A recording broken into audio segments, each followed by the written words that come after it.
एक बार फिर प्रभु यीशु मसीह के पवित्र और मधुर नाम में मैं आप सभी का आज की शाम जो उसने हमें जिंदगी दी है, मैं आपका सभी का स्वागत करता हूं। और जितने इस वक्त मेरे साथ लाइव पर हैं, मैं प्रभु यीशु मसीह के पवित्र नाम से आज के दिन के लिए पवित्र आत्मा का भी धन्यवाद करता हूं कि वो पवित्र आत्मा आपके और मेरे साथ है।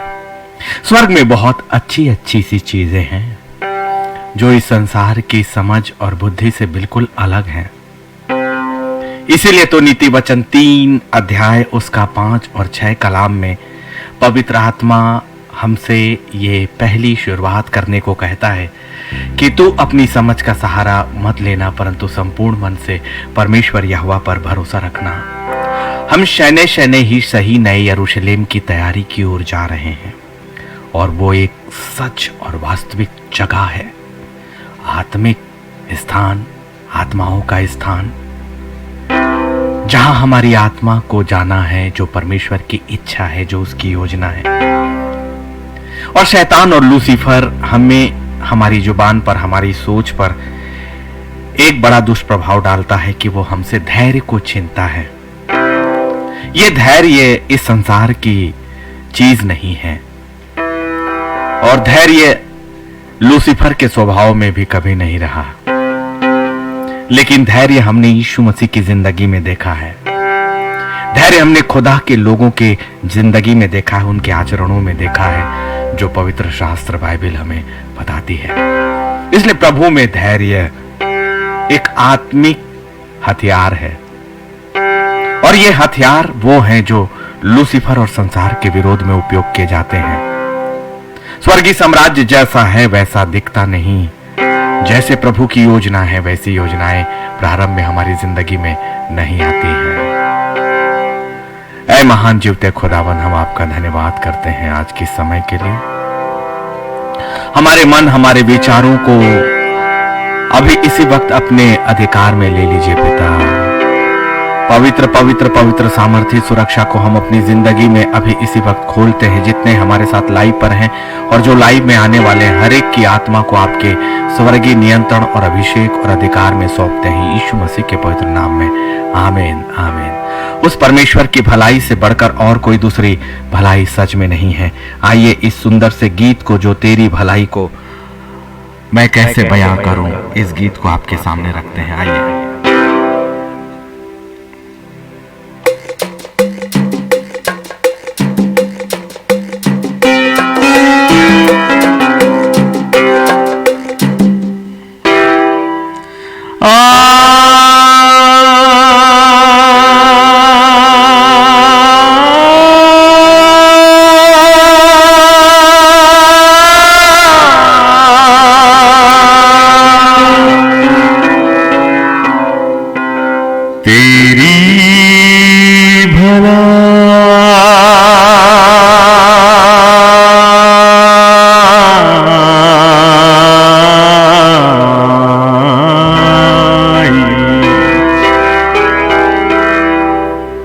सबसे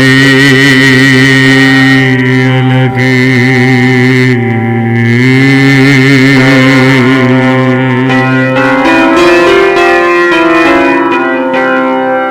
तेरी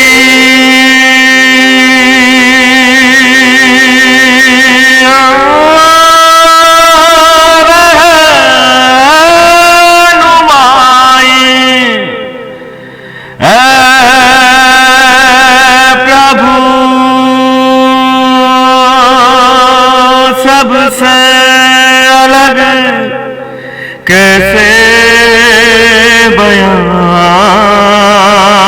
करूं,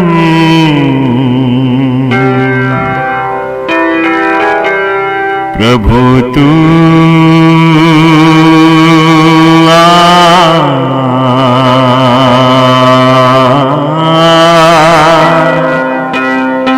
कितना भला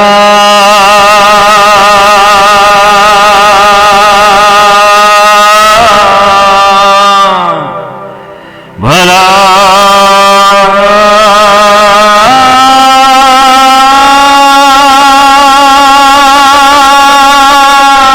है।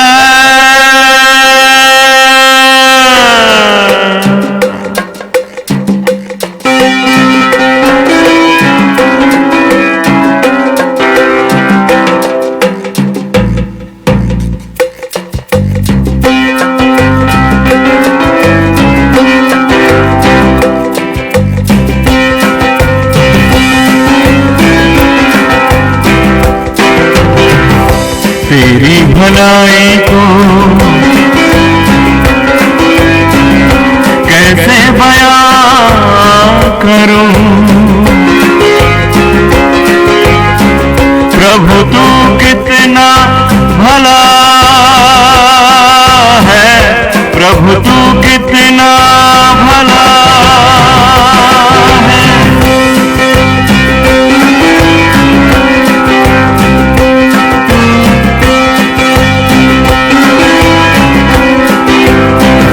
तेरी भलाई को कैसे बयां करूं। प्रभु तू कितना भला है, प्रभु तू कितना भला है। तेरी रहनुमाई को कैसे बयां करूं।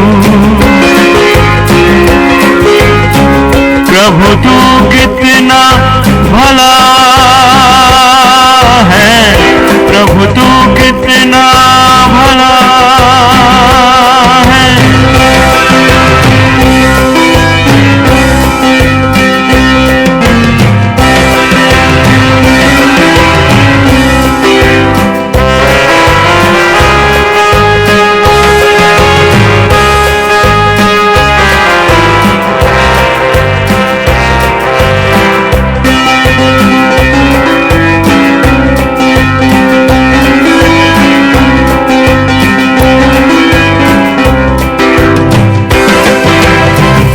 राहों में चलते चलते मैं तो थक के गिरा था।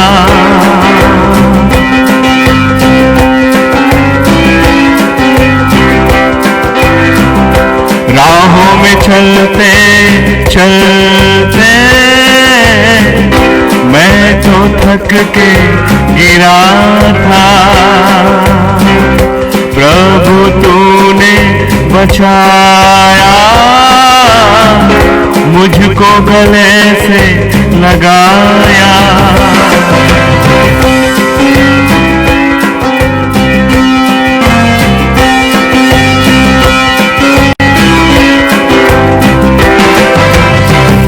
राहों में चलते चलते मैं तो थक के गिरा था। प्रभु तूने बचाया, मुझको गले से लगाया।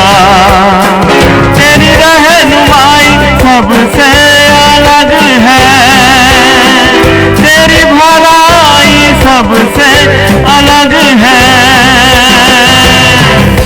तेरी भलाई को कैसे बयां करूं। प्रभु तू कितना भला है, प्रभु तू कितना भला है।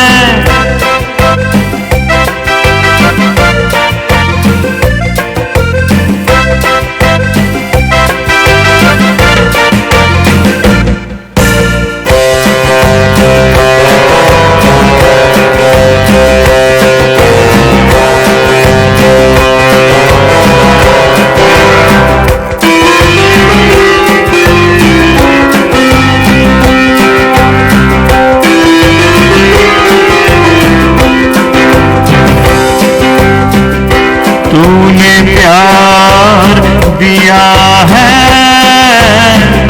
सबसे बढ़ के मसीहा।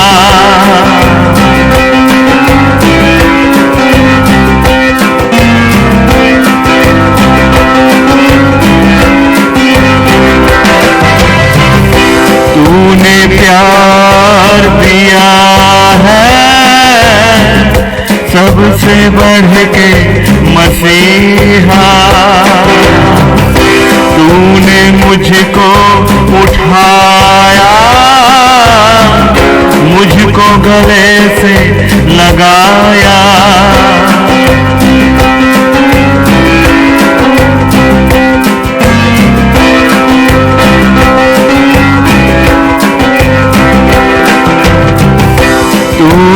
प्यार दिया है, सबसे बढ़ के मसीहा। तूने मुझको उठाया, मुझको गले से लगाया। तेरी रहनुमाई सबसे अलग है, तेरी भलाई सबसे अलग है। प्रभु तू कितना भला है, प्रभु तू कितना भला है। तेरी भलाई को कैसे बयां करूं। प्रभु तू कितना भला है, प्रभु तू कितना भला है, प्रभु तू कितना भला है।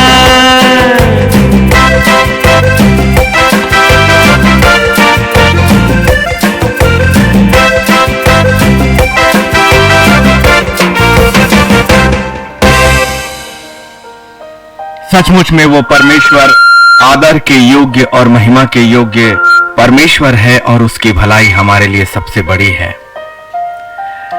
मनुष्य के पास एक ही चीज जो होती है वो ये कि वो अपनी समझ का सहारा मत ले, और अनंत जीवन की शुरुआत तो यहीं से होती है। आत्मिक जीवन की जिंदगी की शुरुआत भी तो यहीं से और इन्हीं परिस्थितियों से होती है। और इसीलिए वचन हमारे लिए है कि तू अपनी समझ का सहारा मत लेना, लेकिन संपूर्ण मन से परमेश्वर यहोवा पर भरोसा रखना, क्योंकि वही तो उत्तम और उत्तम और उत्तम है। परमेश्वर में धैर्य इस संसार के धैर्य से बिल्कुल अलग है, बहुत अलग है। और इसीलिए तो वो सत्य को वो शैतान और लूसीफर आपके और मेरे सामने आने नहीं देना चाहता, ताकि हम उस परमेश्वर की आशीष को जो उसने हमारे लिए रखा है हम कभी जान ही ना पाए, मान ही ना पाए। परमेश्वर में धैर्य एक बड़ी चीज है, और अधिकांश बार हम बहुत सी चीजों को इसलिए खोते हैं कि वास्तविक जो आत्मिक हथियार हमारे पास है, स्वर्ग की चीज और स्वर्ग की आशीषों और स्वर्ग के उन सारी हथियारों को पाने का प्रयास करें जो आपकी जिंदगी को भी इस संसार में भी जयवंत रखेगा और नए यरूशलेम की तैयारी की ओर भी आपको और मुझे लेकर जाएगा। रोमियो की किताब उसका 12वां अध्याय और उसका 12वां कलाम कुछ बातों को आप तक और मुझ तक कहता है। आशा में आनंदित रहो, क्लेश में स्थिर रहो, प्रार्थना में नित्य लगे रहो। जो वचन मेरे परमेश्वर यहोवा के मुख से निकला है वो कभी भी खाली नहीं जाता। आप में से ऐसा कौन है जो अपनी जिंदगी में परेशानियों और परिस्थितियों से ना गुजर रहा हो? ऐसा कोई भी नहीं जिसे अन्य जिनके विरोध में अन्याय ना हुआ हो या ना हो रहा हो। आप में से बहुत ऐसे हैं जो अपनी तकलीफ के समय में बिल्कुल अपने आप को अकेले महसूस कर रहे होंगे। आपके वातावरण में आपका परिवार, आपके अपने लोग जरूर होंगे, लेकिन कहीं ना कहीं ये मन धैर्य को खोता है कि प्रभु, जिन बातों को लेकर मैं वर्षों से जुटा हुआ हूं या जुटी हुई हूं, जिन बातों को लेकर मैं वर्षों से जूझ रही हूं, जिन परिस्थितियों के परिवर्तन के लिए मैंने तेरे पवित्र सिंहासन में ना जाने कितनी बार पुकार को लगाया है, मेरे परमेश्वर कब तक तू मेरा न्याय ना करेगा? कब तक तू मेरी उन परिस्थितियों को परिवर्तित नहीं करेगा? कब तक तेरी योजनाओं में क्या मेरी पूरी जिंदगी ऐसे ही बीत जाने वाली है? बहुत से प्रश्न हमारी जिंदगी के साथ होते हैं। हमारा वातावरण हमें बदलता हुआ नहीं लगता, हमारी परिस्थितियां हमें बदलती हुई नहीं लगती, और कई बार हम अपना हौसला खोते हैं। और इसी समय में वो लूसीफर आपकी और मेरी जिंदगी में बहुतायत से अपनी योजनाओं को लेकर आता है कि जैसे ही हम अपनी समझ का सहारा लेने लगते हैं और ये कहते हैं कि प्रभु मैं कितना और इंतजार करूं, अब मेरे लिए कोई प्रार्थनाओं का उत्तर बाकी नहीं है, मेरी जिंदगी में कोई परिवर्तन नहीं हो सकता, तो ये एक बात जान लीजिए कि प्रभु में धैर्य एक आत्मिक हथियार है और पवित्र आत्मा उसे लेकर आपके सिवाने पर खड़ा है और परमेश्वर की योजनाएं जो अद्भुत कल्पनाएं हैं यिर्मयाह 29:11 वो कभी भी आपकी और मेरी जिंदगी के साथ कभी भी खाली नहीं जाने वाली, क्योंकि परमेश्वर का जीवित कलाम ना कभी खाली गया है ना खाली जाएगा। एक बार फिर से रोमियो 12:12, आशा में आनंदित रहो, क्लेश में स्थिर रहो और प्रार्थना में नित्य लगे रहो। ये पवित्र आत्मा के द्वारा एक 3 बातें आपको बता रही हैं कि हमेशा आशा बनाकर रखो अपने परमेश्वर पर और उसके न्याय पर, उसके छुटकारे पर। ये आशा कभी ना समाप्त होने वाली है और ये आशा सिर्फ इस संसार की ही नहीं परंतु नए यरूशलेम में आत्मिक जिंदगी की भी तो आशा है। और इसीलिए उसने कहा कि आशा में आनंदित रहो। लोग आपकी जिंदगी में निराशा लेकर आएंगे और निराशा में कभी भी आनंद नहीं होता, लेकिन एक पवित्र आत्मा जो आपके और मेरे साथ है वो स्वर्ग से आया ही है आपके लिए आशा को लेकर, आपके लिए शांति को लेकर। ये ऐसी बातें हैं जो कान ना तो आंखों से दिखाई देती है, ना ही कानों से सुनाई देती है, ना ही हमारे चित्त में आती है, लेकिन कुछ तो है जो स्वर्गीय स्थानों में आपके लिए होते चले जा रहा है, होता रहेगा और आपकी प्रार्थनाएं कोई ना कोई एक परिणाम और प्रतिफल को आपकी जिंदगी में लेकर आने वाली हैं। आप सच में अकेले नहीं हो। हमने देखा ना स्वर्गदूतों के विषय में, तो इसका मतलब ये है कि आप जो चीजें दिखाई नहीं देती इसका मतलब ये नहीं कि वो नहीं है। इसलिए आत्मिक साम्राज्य भी आपको दिखाई नहीं देगा, आत्मिक साम्राज्य के कार्य आपको प्रारंभ में समझ नहीं आते, लेकिन एक दिन जब आप पलट कर देखोगे अपने परमेश्वर को उन सारी बातों के लिए धन्यवाद दोगे और धन्यवाद और धन्यवाद और धन्यवाद के ही एक दिन अभी तो आपके आंखों से अन्याय के लिए आंसू बहते हैं, पीड़ा के लिए आंसू बहते हैं, लोगों के षड्यंत्रों के लिए आंसू बहते हैं, लेकिन एक दिन आप परमेश्वर के अनुग्रह और उसकी आशा और क्लेश में स्थिर रखने के लिए और नित्य उन प्रार्थनाओं का उत्तर देने के लिए आंसू बहाओगे अपनी आत्मा में फूट फूट कर, क्योंकि आत्मा आप ही आपकी ओर से आहें भरकर उन जीवन की परिस्थितियों को जो खुदा ने आपकी जिंदगी में वापस दिया और कई गुना आशीषों के साथ वापस किया, उसके लिए आपके आंसू एक बार फिर से गिरने वाले हैं। और ये प्रचार किसी संसार का नहीं परंतु स्वर्गीय स्थानों से जो कुछ भी मुझे मिलता है, मैं सेत में जो कुछ भी है वो आपके सामने रखते चले जा रहा हूं। इसीलिए तो प्रभु में एक आशा आपके और मेरे लिए निरंतर है। इसीलिए खुदा का वचन कहता है, आशा में आनंदित रहो, क्लेश में स्थिर रहो, प्रार्थना में नित्य लगे रहो। आपका विश्वास कभी नहीं घटना चाहिए। जो वचन मेरे परमेश्वर यहोवा के मुख से निकला है वो कभी भी खाली नहीं जाता, क्योंकि वो खाली होने के लिए है ही नहीं, वो एक शक्ति और एक सामर्थ को लेकर आता है। एक आशा हमारे पास सच में है, क्योंकि परमेश्वर जीवता परमेश्वर है, उसकी आंखें, उसकी नजरें निरंतर हमें देखती है। और प्रभु यीशु मसीह का बलिदान आपके और मेरे लिए तो पहले से ही हो गया है, वो हो गया है और अब किसी और बलिदान की जरूरत नहीं, क्योंकि सूली में आपके और मेरे लिए आशाएं सचमुच में पूरी हो गई हैं। इसलिए अब आनंद मनाने का समय है। रोमियो 12:12 पे अपना हाथ रखें और कहें कि प्रभु तूने मुझसे कह दिया कि अपने जीवन में आशा बनाकर रखना और उस आशा में आनंदित रहना, क्योंकि जब हम परमेश्वर पर विश्वास करके उस पर आशा रखते हैं तो वो हमें अपने आनंद से भरता है, अपने डैनों की आड़ में लेता है। यदि आपकी जीवन में क्लेश है तो वचन आपको एक बात सीख के रूप में भी और एक आशा के रूप में भी कहता है कि अपने जीवन के क्लेश में स्थिर रहो, बदल मत जाना, अपना विश्वास कभी कम मत करना और परमेश्वर की सामर्थ पर और उसके छुटकारे पर विश्वास जरूर करना, क्योंकि परमेश्वर की सोच और आपकी सोच, उसकी गति और आपकी गति में जमीन और आसमान का अंतर होने वाला है। इसीलिए तो नीति वचन 3 उसके 5 और 6 में पहली ही शुरुआत इस बात से होती है कि तू अपनी समझ का सहारा मत लेना, परंतु संपूर्ण मन से परमेश्वर यहोवा पर भरोसा रखना। जिंदगी में बहुत सी बातें आपकी जिंदगी में चलते चले जाएंगी, ऐसा लगेगा जैसे सब कुछ छूट गया है, सब कुछ पीछा हो गया, आपकी जिंदगी व्यर्थ है। इस संसार की लालसाओं में नहीं, परमेश्वर की लालसा में आगे बढ़िए। वास्तविक जिंदगी, वास्तविक आत्मिक स्थान, वास्तविक वो एरिया, वो क्षेत्र जहां हमें जाना है, वास्तविक वो अधिकार का क्षेत्र जहां हमारे लिए बड़ी बड़ी चीजें रखी है। इसीलिए खुदा ने कहा कि प्रार्थना में नित्य लगे रहो, नित्य लगे रहो, नित्य लगे रहो। इसलिए कई लोग पूछते हैं कि आप प्रार्थना किस तरह से करते हैं, कैसे करते हैं। मैं रोमियो 12:12 के अनुसार जीता हूं। आशा में हमेशा आनंदित रहना, क्लेश में स्थिर रहना और निरंतर अपनी आत्मा को अपने परमेश्वर की आत्मा से, उसके स्वर्गीय स्थानों से जोड़कर रखना। चाहे शरीर कहीं पर भी हो, शरीर किसी भी परिस्थितियों पर हो, शरीर किसी भी जगह पर हो, किसी भी काम पर हो, किसी भी घेरों पर हो, लेकिन आत्मा तो एक ऐसी जगह पर जानी चाहिए जो जगह आत्माओं का ही है। इसलिए वो कहता है प्रार्थना में नित्य लगे रहो। तो नित्य तो आत्मा ही है जो आपकी प्रार्थनाओं को लेकर नित्य उस पवित्र आत्मा की सहायता में स्वर्गीय स्थानों में लेकर जाएगी। इसलिए प्रार्थना का कोई एक निश्चित समय नहीं। वचन के अनुसार जो रोमियो 12:12 है, खुदा कहता है कि नित्य तुम प्रार्थना में लगे रहो।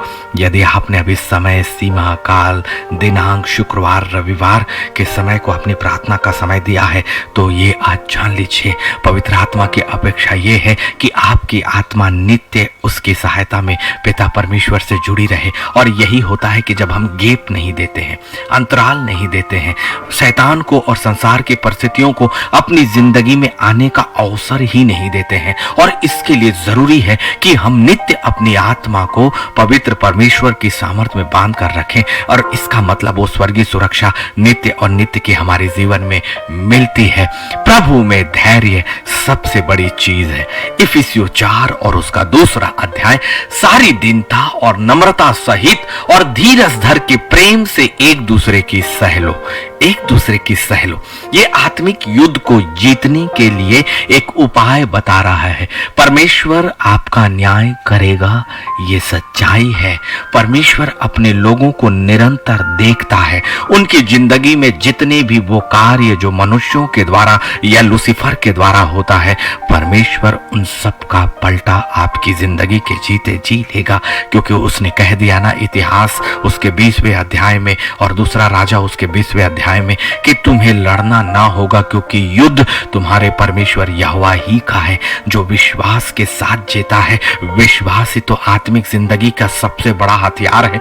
विश्वास ही तो आत्मिक जिंदगी का रास्ता है। और विश्वास ही तो आत्मिक जिंदगी में बने रहने के लिए सबसे जरूरी चीज है। और ये विश्वास अनुग्रह से होता है, परमेश्वर की दया से होता है। आप खुदा पर विश्वास नहीं लाते, आप उसके वचन पर विश्वास नहीं लाते, लेकिन उसका चुना जाना जो यिर्मयाह 29:11 के अनुसार होता है कि जो कल्पनाएं मैंने तेरे विषय में की है उन्हें मैं जानता हूं, वो तेरे लिए हानि की नहीं परंतु वो लाभ ही की है। क्यों नहीं उन आत्मिक वास्तविक चीजों का पीछा करें। और उसमें परमेश्वर में धैर्य एक बड़ा हथियार है। कई वर्षों तक धैर्य रखना आपकी जिंदगी में कोई ना कोई एक बड़े परिणाम को निश्चित तौर से लेकर आएगा। इसीलिए इफिसियों 4 और 2, सारी दीनता और नम्रता सहित और धीरज धर कर प्रेम से एक दूसरे की सह लो। यही तो किया यीशु नासरी ने भी। उसने अपना मुंह ना खोला परंतु सहकर एक बड़ी ताकत को हरा दिया।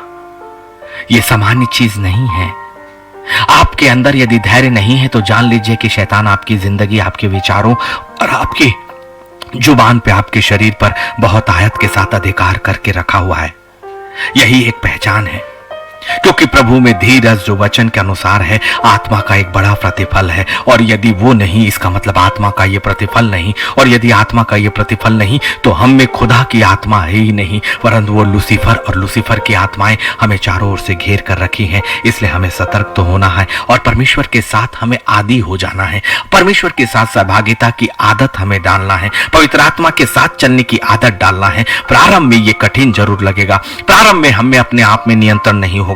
प्रारंभ में अपनी जुबान पे हमें नियंत्रण नहीं होगा। प्रारंभ में हमारी सोच में हमारा नियंत्रण नहीं होगा। लेकिन धीरे धीरे पवित्र आत्मा आपके शरीर और आपकी सोच, आपके शरीर की लालसाओं पर ऊपर होता चला जाएगा, ऊपर होता चला जाएगा, ऊपर होता चला जाएगा। और हम शैने शैने बदलते चले जाएंगे और उस धैर्य को प्राप्त करेंगे जो प्रभु में है, जो वास्तविक हथियार है। सच में आपकी जिंदगी बदलने वाली है। आपका व्यवहार बदलने वाला है। आपकी सोच बदलने वाली है। आपकी जुबान बदलने वाली है। आपकी अधीरता बदलने वाली है। परंतु आपका विश्वास बढ़ता चला जाएगा। परमेश्वर पर आशा बढ़ती चली जाएगी और परमेश्वर पर आशा आपको आनंद देगी। इसीलिए फिलिपियों 4 और 6 में अपने परमेश्वर का वादा तो ले लीजिए। कितना बड़ा वादा है। जो वचन मेरे परमेश्वर के मुख से निकला है वो कभी सच में खाली नहीं गया, कभी खाली नहीं गया, कभी खाली नहीं गया। किसी भी बात की चिंता मत करो। परंतु हर एक बात में तुम्हारे निवेदन, प्रार्थना और विनती के द्वारा धन्यवाद के साथ परमेश्वर के सम्मुख उपस्थित किए जाएं। आपने किसके सम्मुख अपनी चिंताओं को व्यक्त किया? मनुष्यों के बीच में, मित्रों के बीच में, अपने घर वालों के बीच में। वचन तो एक बात कहता है कि मनुष्यों का छुटकारा व्यर्थ है। आत्मिक जिंदगी मनुष्यों के साथ नहीं, मनुष्यों की समझ में नहीं, पिता परमेश्वर की समझ में और पवित्र आत्मा के नियंत्रण में जी जाती है।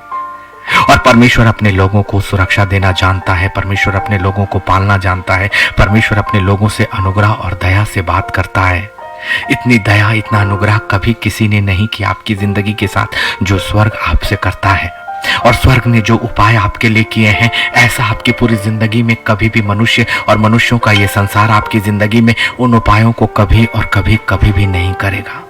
वास्तविक जिंदगी का पीछा करें, वास्तविक अधिकार का पीछा करें। जो धैर्य है वो इस संसार का धैर्य नहीं, परंतु धैर्य स्वर्ग का एक अनमोल और बड़ा हथियार है।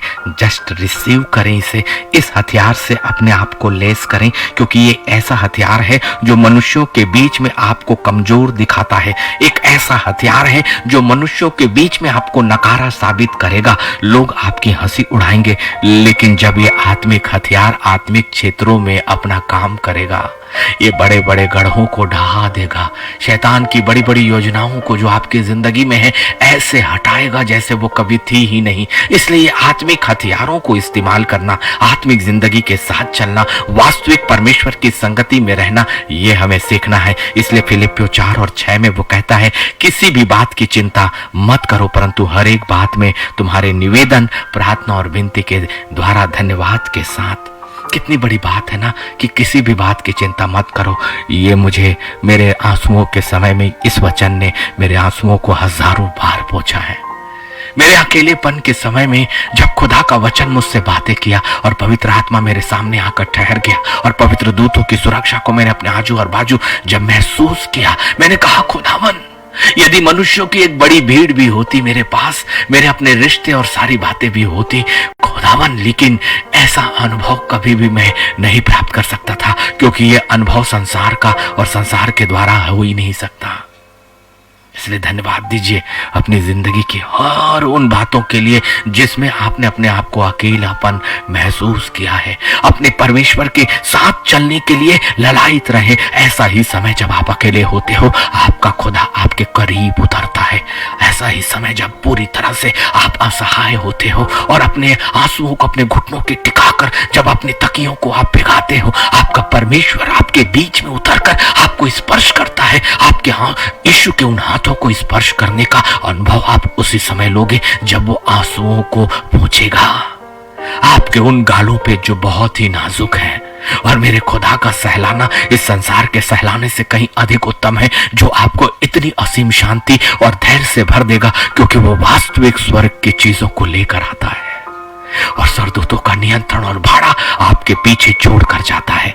मेरा परमेश्वर और उसका कलाम कभी कभी खाली नहीं जाएगा। जब उसने कह दिया कि किसी बात की चिंता मत करो, परंतु हर एक बात में तुम्हारे निवेदन, प्रार्थना और विनती के द्वारा धन्यवाद के साथ परमेश्वर के सम्मुख उपस्थित किए जाएं। इसीलिए तो रोमियो और 12 में कहा कि तुम नित्य प्रार्थना करते रहो। और यहाँ पर भी फिलिपियों 4 और 6 कहता है, तुम्हारे निवेदन, प्रार्थना और विनती के द्वारा धन्यवाद के साथ उन बातों को जिसे मैंने देखा ही नहीं, वो बातें जिसके लिए मैंने अभी प्रार्थनाएं करी, वो चीजें जो मेरी जिंदगी में कभी हुई नहीं, वो चीजें जो मैं अपनी जिंदगी में मांगता चला जा रहा हूं, उन बातों के लिए मिलने के लिए धन्यवाद देना इससे पहले कि वो मेरी जिंदगी में नजर आए।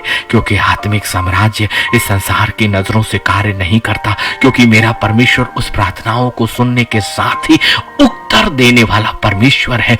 स्वर्ग ठंडा स्थान नहीं है, स्वर्ग गर्माहट का स्थान है, स्वर्ग एक्टिव रहने वाला स्थान है। इसलिए जैसे ही आपकी प्रार्थनाओं के शब्द, आपकी याचना, आपकी विनती, आपके निवेदन उस स्वर्ग के महान सिंहासन तक जाते हैं, हजारों और करोड़ों स्वर्गदूत सक्रिय हो जाते हैं और परमेश्वर की आज्ञा आपकी जिंदगी तक निकल जाती है। लेकिन यिर्मयाह 29:11 को अपने मस्तिष्क में रखता है, बहुत बड़ी बड़ी भलाइयों की बातें आपकी जिंदगी में अभी बाकी हैं। विश्वास करें उस स्वर्गीय स्थान पर, मेरे खुदा पर जो स्रोत और स्रोत है। इसीलिए तो वो गीत मैंने गाया, तेरी भलाई को कैसे मैं बयां करूं।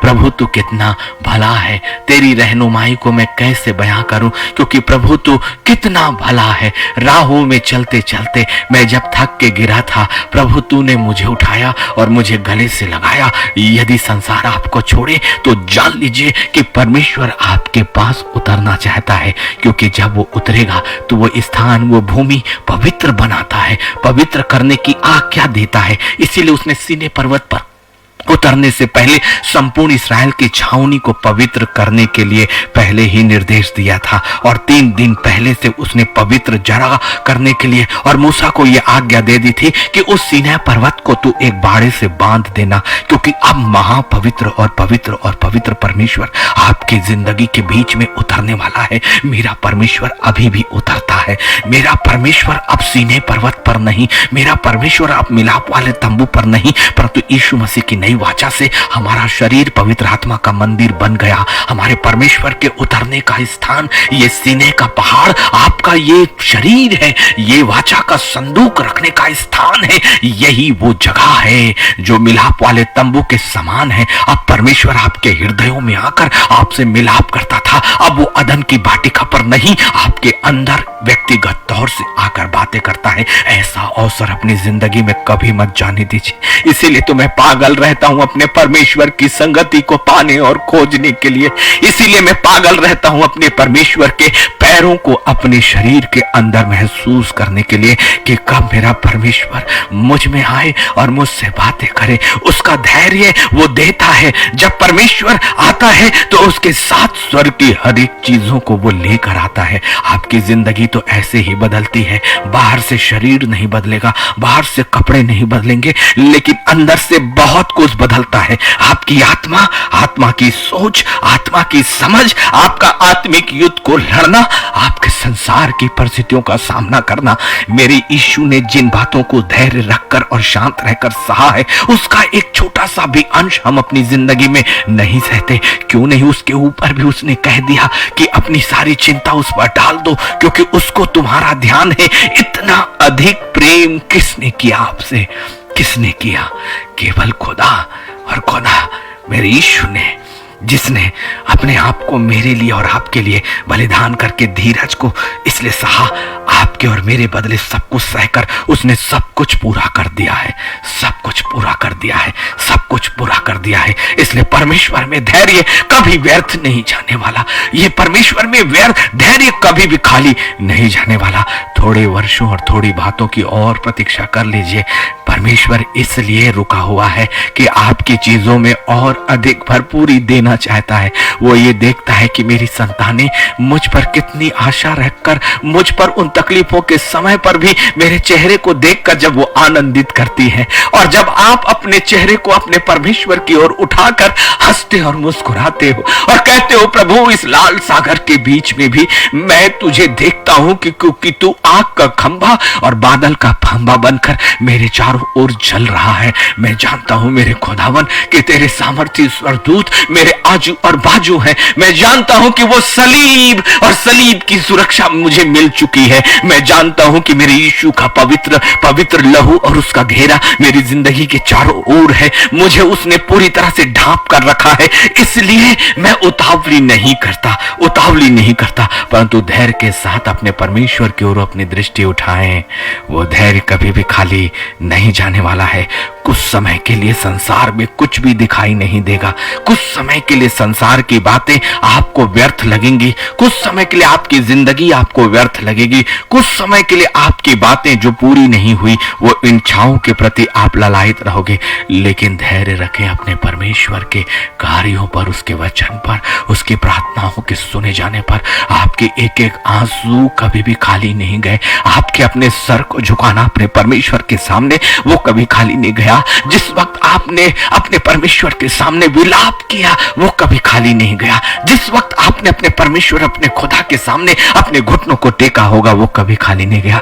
परमेश्वर कभी नहीं भूलता, कभी नहीं भूलता, कभी नहीं भूलता। उस पर लाया गया विश्वास कभी खाली नहीं जाता। परमेश्वर पर रखने वाला धैर्य कभी खाली नहीं जाता। प्रभु में धैर्य कभी खाली नहीं जाता। इसीलिए सबोपदेशक 7 और 9 में खुदावन कहता है, अपने मन में उतावली से क्रोधित ना हो, क्योंकि क्रोध मूर्खों ही के हृदय में रहता है। क्रोध मूर्खों ही के हृदय में रहता है, और जो मूर्ख है उसके पास पवित्र आत्मा नहीं, क्योंकि पवित्र आत्मा बुद्धि का मूल है। इसलिए वो कहता है, उतावली मत करो और क्रोधित ना हो, क्योंकि क्रोध मूर्खों ही के हृदय में रहता है। मेरे यीशु ने ये जिंदगी जी कर दिखाई। लोगों ने उस पर दोष दिया, उस पर थूके, उसे कोड़े मारे, लेकिन उसने अपना मुंह ना खोला।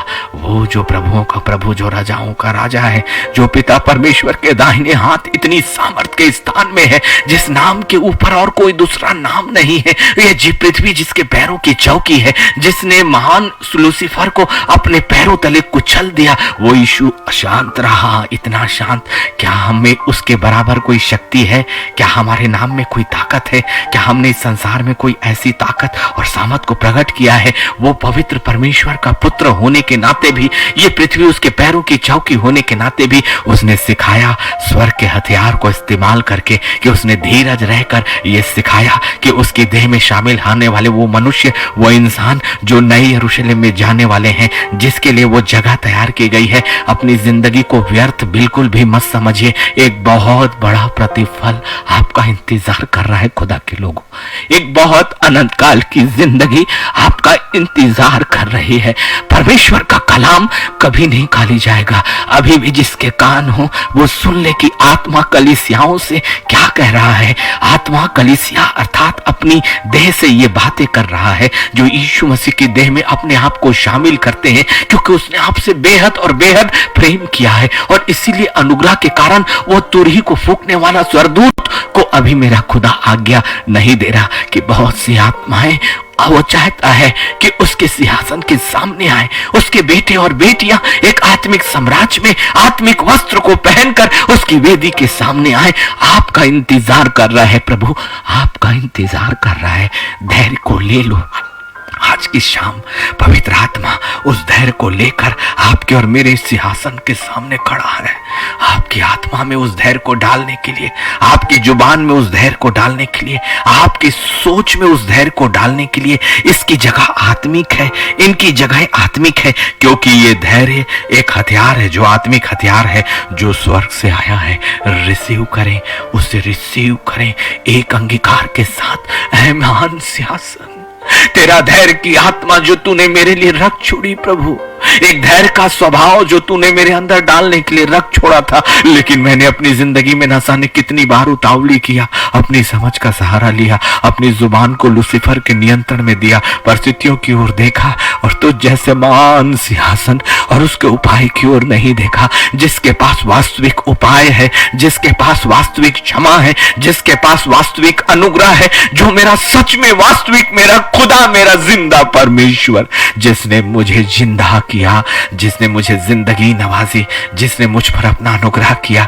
ऐसे परमेश्वर को ताकने की जगह मैंने मनुष्य और मनुष्यों की समझ में अपने आप को, अपने शरीर को सौंपा था। यही अंगीकार आपको, धैर्य के हथियार को आपकी जिंदगी के अंदर कूट कूट कर भर देगा। आत्मा को काम करने दीजिए, आत्मा को अपने अंदर अपनी जिंदगी में काम करने दीजिए। कुछ समय के लिए लोगों के सामने आपका देखना कमजोर ठहरेगा। लोग आपको ऐसा समझेंगे जैसे इसके पास कोई ताकत और सामर्थ नहीं, लेकिन इंतजार करना। आपके धैर्य के साथ बांधे गए घुटने और उस घुटनों में की गई प्रार्थनाएं कभी भी खाली नहीं जाएगी। ये रोना मेरी अपनी जिंदगी के लिए नहीं है, लेकिन पवित्र आत्मा की उपस्थिति को मैं बहुत आयत से महसूस कर रहा हूं। इतना अधिक बोझ, इतना अधिक धैर्य वो मेरे अंदर भरता है कि मैं अब बिलक बिलक कर उस परमेश्वर के धन्यवाद के आंसू इस वक्त आपके सामने बहा रहा हूं कि जब मैं धैर्य को प्रचार कर रहा हूं, खुदावन एक नए धैर्य को जो आत्मिक और वास्तविक है मेरे शरीर के अंदर ठूस ठूस कर भर रहा है। कोई भी जगह इस संसार के लिए खाली मत रखें अपने अंदर। परंतु परमेश्वर से कहे, यदि तू भरता है प्रभु तो संपूर्ण रूप से मुझे भर दे, संपूर्ण परिवर्तन। या तो हम संसार के हैं या हम खुदा के हैं, या तो हम संसार के हैं या हम खुदा के हैं, या तो हम में धैर्य है या हम में धैर्य नहीं। इसलिए गलातियों 6 और उसका 9 आपके सामने है। हम भले काम करने में हियाव ना छोड़ें, क्योंकि यदि हम ढीले ना हो तो ठीक समय पर कटनी काटेंगे। वचन को रिसीव करें, यह परिणाम है आपके धैर्य का। गलातियों 6 और 9, ठीक समय पर, जो समय खुदा का होगा, जो समय उसकी योजनाओं का होगा, जो समय उसके मस्तिष्क और विचारों का होगा, परमेश्वर आपकी आयु, आपकी खोई हुई चीजों को बढ़ाने की शक्ति और सामर्थ रखता है। बहुत बड़ी ताकत है मेरा परमेश्वर। वो प्रभुओं का प्रभु और राजाओं का राजा है। इसलिए संसार की समझ और संसार की बातें नहीं, परंतु नए यरूशलेम और आत्मिक साम्राज्य की बातें हमारी जुबान करती है। उस तरफ अपनी दृष्टि को उठाओ जो वास्तविक है। अपनी आत्मिक अंधकार की उन आंखों को जो बंद हुआ है, उससे खोलने के लिए अपने परमेश्वर के अनुग्रह के लिए प्रार्थना करो, ताकि आप वास्तविक जिंदगी को देख सको, वास्तविक स्थान को देख सको, आपके हाथ उन वास्तविक अनुभवों को प्राप्त कर सके। परमेश्वर आपको दर्शनों में उस जगहों तक लेकर जाएगा। इसलिए कभी भी अपनी जिंदगी में भला काम ना करें, भला काम को कभी भी ना छोड़े। नीति वचन 15 और उसका 18, क्रोधी पुरुष झगड़ा मचाता है, क्रोधी मनुष्य झगड़ा मचाता है, परंतु जो विलंब से क्रोध करने वाला है वो मुकदमों को भी दबा देता है।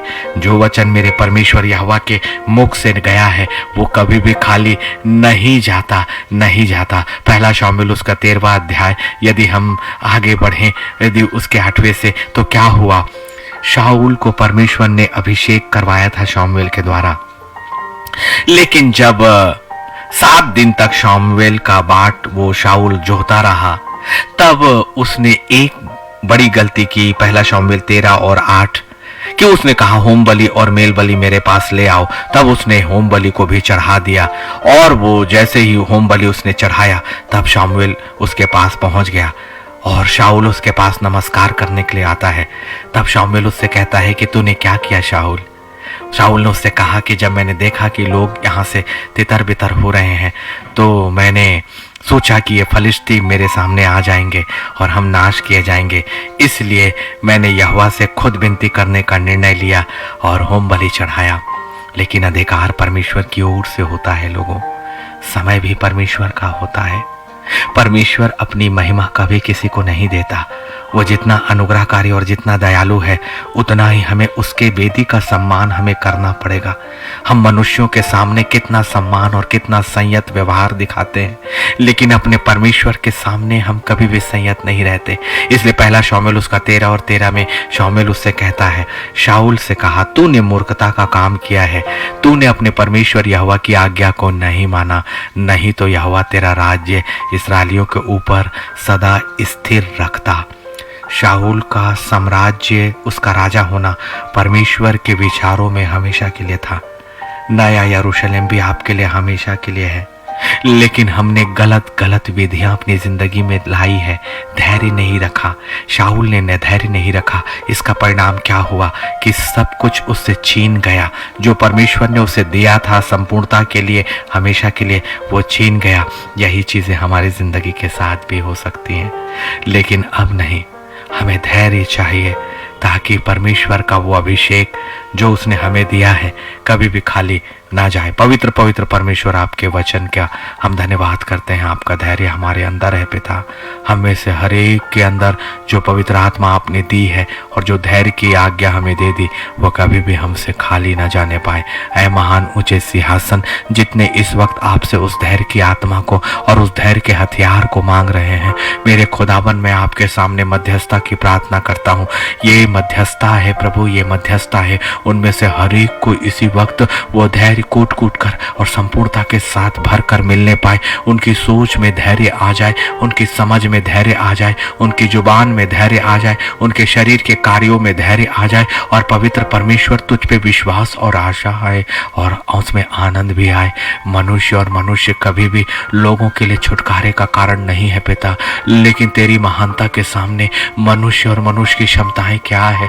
ऐ आत्मिक परमेश्वर, हमारी आत्मा को मजबूत करें, हमारे आत्मिक ज्ञान को आप खोल दीजिए, हमारे आत्मिक उन आंखों को खोल दीजिए, हमारी आत्मिक समझ को खोलिए प्रभु, जो वास्तविक और वास्तविक और वास्तविक है। ऐ अनुग्रह के ऊंचे सिंहासनों पर विराजमान परमेश्वर, हम पर रहम करें और रहम करें और रहम करें, यीशु मसीह के नाम से आमीन आमीन आमीन। प्रभु हम सबको बहुत आयत की आशीष दे और कल का दिन हम ठीक 9 बजे 9:30 बजे फिर से एक नए प्रचार के साथ आपके साथ उपस्थित होंगे। प्रभु हम सबको बहुत आयत की आशीष दे और उसका वचन सच में एक फलवंत वृक्ष हमारे अंदर बने। पवित्र आत्मा का धन्यवाद हो आप सभी का भी। जय मसीह की।